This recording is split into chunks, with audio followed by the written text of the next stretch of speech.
الرحمن الرحیم مولا عز و جل تیرے اس مقدس گھر کی تعمیر جو مولا عز و جل دوسرے چھت کا آج سے بنیاد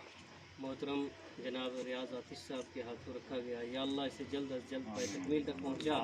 یا اللہ تیرے محبوب صلی اللہ علیہ وسلم کا یہ مقدس مہینہ ہے، آج پہلی تاریخ ہے ربیع النور شریف کی، اس کے وسیلے سے اہل محلہ پر رحم و کرم فرما۔ صاحب یا اللہ رشید بھائی، ان کے جتنے بھی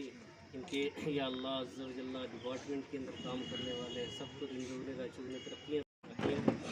للہ فلا تدعوا مع اللہ احدا، صدق اللہ العظیم۔ درود پاک پڑھی، اللہم صلی علی سیدنا محمد وصحابہ سے۔ ہمارے بیچ آج کے مہمان اوقاف اسلامیہ کے ایڈمنسٹریٹر عزت مآب عالی جناب محترم ریاض عاطف صاحب، جو پچھلے کئی سالوں سے یقیناً جو کام انہوں نے کیا ہے، یہ قابل احترام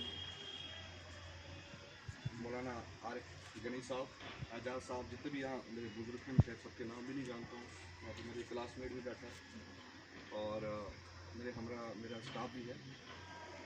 جہاں تک میں نے سمجھا ہے، جب سے میں نے چارج لیا ہے، اوقاف کو یہ سمجھا جاتا تھا اس ٹائم کہ خالی یہاں زمینیں ہیں، آؤ پلاٹ بناتے ہیں، مکان بناتے ہیں، بات کرتے ہیں، اس سے زیادہ اوقاف کا کوئی سلسلہ نہیں تھا پہنچ میں۔ ماشاءاللہ میرے آنے کے بعد جب میں نے ایک میٹنگ کی پونچھ میں، ڈاک بنگلے میں نے میٹنگ کی، تمام ہمارے علماء دین تھے ڈسٹرکٹ پونچھ کے، اور جو یہاں کے پرومننٹ ہیں، آپ سے کیا شاید پونچھ سے بھاگ جاتا ہو، اس حساب سے یہاں پونچھ کا ماحول ایک الگ ٹائپ کا ہے۔ تو باقی جہاں تک تلک ہے جب آپ نے پہلے، تو جہاں تک میں اوقاف اسلامیہ کی بات کروں گا، پونچھ یونٹ کی بات کروں گا، اعجاز بھائی بھی ہیں یہاں پہ اور عارف صاحب بھی ہیں یہاں پہ، تو انشاءاللہ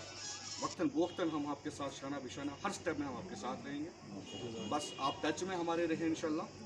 جو بھی ہم سے، میں یہاں پہ کوئی ایسے یہ اناؤنس کر کے نہیں جاؤں گا کہ میں اتنا دے رہا ہوں، اعجاز بھائی آئیں گے، عارف بھائی آفس میں بیٹھ آئیں گے میرے پاس،